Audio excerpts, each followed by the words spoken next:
अच्छा, जीतन राम मांझी को मनाने की जरूरत नहीं है?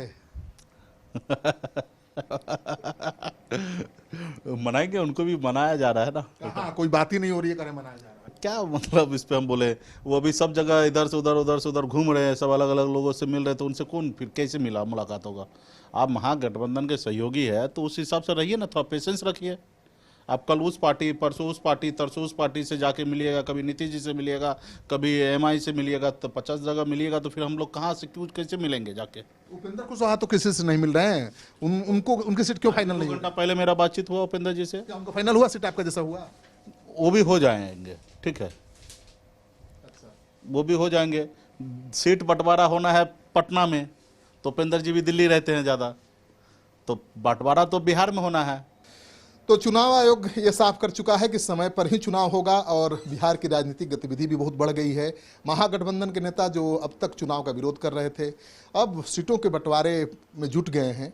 मुकेश सहनी सन ऑफ मलाह के नाम से मशहूर हैं, आप जानते ही हैं, वीआईपी पार्टी के सुप्रीमो हैं। इनकी डील भी हो गई है, इनकी सीटें तय हो गई हैं। अब यहाँ पहुँचे हुए हैं आरएलएसपी के प्रधान प्रवक्ता अभिषेक झा। अभिषेक जी, मुकेश सहनी जी ने डील कर लिया, आपकी डील कब तक होगी? देखिए, डील की बात नहीं है, बातचीत तो सब लोगों में लगातार चल ही रही थी, और एक जो फाइनल रूपरेखा है बहुत जल्द चुनाव से पहले, तो हम लोग देख रहे हैं कि चुनाव समय पर होने की घोषणा लगभग हो चुकी है, तो चुनाव से पहले मिल बैठकर सब कुछ हो जाएगा और आधिकारिक रूप से आप लोगों को बता दिया जाएगा। तभी आप आए हैं मुकेश सहनी से मिलने, सीटों का बंटवारा फाइनल होगा? नहीं, मुकेश सहनी जी से मिलने के लिए आए हैं। आप जानते हैं कि हमारे बड़े भाई की तरह हैं, और जो भी बिहार के यूथ है उनकी आवाज़ है, तो हम लोग यदा कदा मिलते रहते हैं औपचारिक अनौपचारिक रूप से।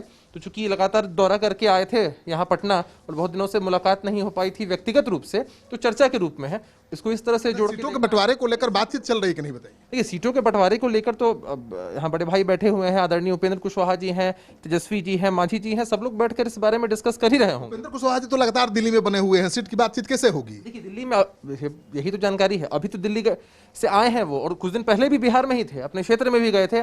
अभी ही आप लोगों ने खबर भी चलाई कि भाई हमारी एक मीटिंग थी, उस पर प्रशासन की तरफ से लॉकडाउन के उल्लंघन का केस भी कर दिया गया था। तो लगातार जनता के बीच बने हुए हैं, ऐसी कोई बात नहीं। तेजस्वी यादव के साथ बातचीत नहीं हो पा रही? देखिए, अब तेजस्वी यादव जी से उनकी बातचीत नहीं हो पा रही है, ये बात अब कैसे ये कहा जा सकता है, या आप कैसे कह सकते हैं? हम खबर तो यही है ना भाई, बातचीत अभी तक नहीं। खबर की ऑथेंटिसिटी पर एक क्वेश्चन मार्क होता है। आपके हिसाब से आपने कहा कि बात नहीं हो रही, अब बातचीत क्यों नहीं होगा? आपका खबर गलत है, सब बातचीत हो रहा है, सब एक दूसरे से बातचीत हो रहा है, कहीं पे कोई नहीं। आपका सीट फाइनल होगा, इनके कहा? पहले हमारे उपेंद्र कुशवाहा जी से बातचीत हुआ है, हर पॉलिटिकल पार्टी जितने भी हमारे सहयोगी है, सबसे लगातार एक दूसरे को संपर्क में है, बातचीत हो रहा है।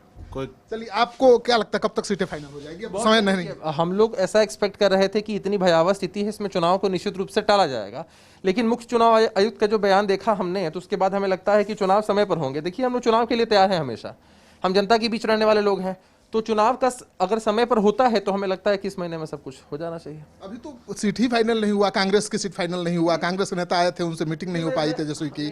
आपकी पार्टी के नेता के साथ तेजस्वी जी की मीटिंग नहीं हुई है, जीतन राम मांझी अलग बैठे हुए हैं, आप कह रहे हैं कि सब कुछ फाइनल हो गया। देखिए, फाइनल नहीं हुआ, मैंने ये नहीं कहा कि फाइनल हो गया है, फाइनल होकर आधिकारिक रूप से आपको बता देंगे। समय है, कुछ समय। देखिए, मैंने हमेशा इस बात को कहा है कि परीक्षा की तैयारी नहीं की जाती है, परीक्षा के लिए हमेशा तैयार रहा जाता है। हम लोग चुनाव के लिए हमेशा तैयार है, जनता के बीच में रहते हैं, तो किस सीट पर कौन सा किस पार्टी का कैंडिडेट होगा, इसको एक फाइनल रूपरेखा देकर आप लोगों के सामने रख दिया जाएगा। तो मुकेश सहनी किस हद तक मददगार होंगे सीटों के फाइनलाइजेशन? अरे, एक इतने मजबूत स्तंभ है, मुझे लगता है कि अगर हम ना पूरी राजनीतिक पृष्ठभूमि उठाकर देखें बिहार की, तो इतने कम समय में इतने युवा होकर इतनी जबरदस्त पकड़ किसी भी युवा नेता की इतनी जल्दी नहीं हो पाती है बिहार में। और उन्होंने 2019 में 2019 के जो चुनाव थे उसमें इतना जबरदस्त परफॉर्मेंस दिया था। भले ही चुनाव हार गए हों हम लोग, लेकिन वोट्स इनके समाज के लोगों के या बिहार की जो आम आवाम है वो इनका जुड़ाव बहुत जबरदस्त है, और निश्चित रूप से इस चुनाव में भी फायदा हमें होने ही वाला है। तो मुकेश सहनी पर सभी घटक दलों की नज़र टिकी हुई है और सभी दल मानकर चल रहे हैं कि ये मध्यस्थता करेंगे तो बहुत जल्द ही सीटों का बंटवारा हो जाएगा। हालांकि अभी पेच बहुत फंसा हुआ है, मुकेश सहनी की सीटें तय हो गई हैं, लेकिन अभी उपेंद्र कुशवाहा की सीट तय होनी है, कांग्रेस के साथ डील अभी फाइनल होना है।